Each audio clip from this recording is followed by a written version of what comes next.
und den Geburtstag, die die Schwiegermutter hat. Es ist also immer sehr schwierig mit den Terminen. Ich freue mich, dass Sie so zahlreich erschienen sind. Ich hoffe, Sie haben einen unterhaltsamen, kurzweiligen Abend. Es sollte nicht immer so frech sein, wie es außer Ihnen dann. Den muss ich natürlich auch wieder vorstellen, denjenigen, die ihn noch nicht kennengelernt haben. Das ist Thilo, ein echtes Kind unserer Gemeinde. Unser Kind sozusagen. Thilo legt auch sehr viel Wert auf den Zeitgeist, auf trendgemäße Namen. Und deswegen hat ihm das mit dem Thilo nicht gereicht. Er heißt Thilo Lamento, Bindestrich, Hörsching, Bindestrich, Steinweg. Aber das sollte ich jetzt mal erklären, warum er sich so einen lieben Doppel auch noch einen Dreifachnamen zugelegt hat. Also Thilo, sag mal, wie ist das dazu gekommen? Was soll das heißen? Langsam. Erstmal guten Abend. Ja. Also. Das geht auch. Ja, ja. Also, Thilo steht für total handgemachtes Illusions-Ornithologicum. Lamento beschreibt meine Tätigkeit. Hörsching steht für meine Herkunft. Ich bin nämlich ein Marschflugkörper. Und als echter Otterndorfer und dazu noch kulturbewusst sind Steinwegflügel ein absolutes Must. Naja gut. Lamento, sag mal, was ist das bloß für eine Tätigkeit? Lamentieren halt, schreien, nach dem Motto, wenn die Birne mal verstopft ist, na was ist denn schon dabei? Dann hol den Thilo. Thilo schreibt die Ohren frei. Das ist wirklich hier ähnlich. Das fühlt sich also aus, willst du mir also sagen? Leidlich. Das kann ich mir vorstellen. Ich hatte sogar gerade einen Job als Stadtschreier im Rahmen des Kulturaustausches der Partnerstädte. Aha. Und was hast du da so gemacht?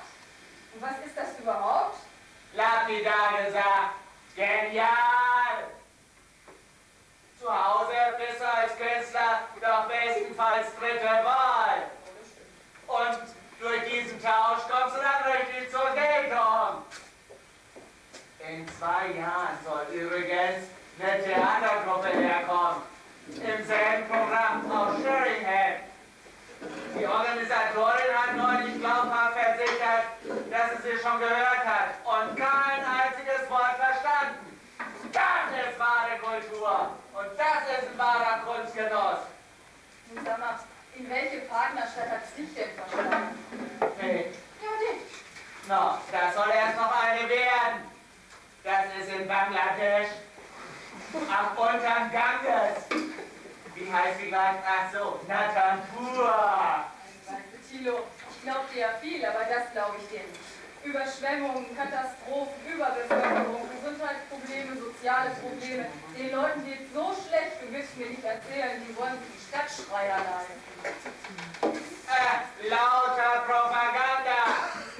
Das betrifft nur die breite Masse. Die oberen 150, die stehen schwer auf Kultur. Die haben da sogar so ein Gebäude, so ein Marsch Mahal. Das hat sich der Oberprovinz-Maharaja geleistet. Und da legen die alle hin. Und da steht sogar manchmal was drüber in der Urwald Tribune. Ja, ist ja nicht übel, ne? Der Eitelkeit ging sowas immer enorm. Logisch. Aber die normalen Natampuristen ist das ziemlich egal. Die treffen sich höchstens mal in der Eingangshalle. Und darüber steht dann höchstens mal was in der Untergangeszeitung. Also weißt du, jetzt tu mal Butter bei die Fische. Sag mir mal genau, was deine Aufgabe da ist. Lockvogel spielen, mehr oder weniger. Ist doch ganz einfach. Da haust du im Stadtschreierkäfig und wir sind Touristen gezeigt. Meistens irgendwelche Dickhäuter. Total unsensibel. Die zertrampeln alles und stecken ihre Rüssel durch die Gitterstäbe und grapschen und so. Meine Güte, du bist ja richtig arm dran da. Als sensibler, kleiner Vogel, da kannst du ja nicht noch produktiv sein. Wie hast du das nur ausgehalten? Leider so gut wie gar nicht. Das lag aber auch an meinem Vorgänger. Das war ein Papagei. Der konnte wunderbar nachsprechen, was ihm die anderen in den Mund gelegt haben. Das haben Papageien auch so an sich, ne? Ist aber nicht mein Fall, ich habe eine andere Meinung. Und das nächste Mal wollen die den Wellensittich von Barbara Cartlet anheuern. Ja, das verstehe ich auch. Er ist keusch, anpassungsfähig und gibt bereitwillig jedem, der möchte und Wert darauf legt, auch Küsschen. Ich meine, wir beide können ja so bleiben, wie wir sind. Getreu nach dem Motto: Kein Tabu!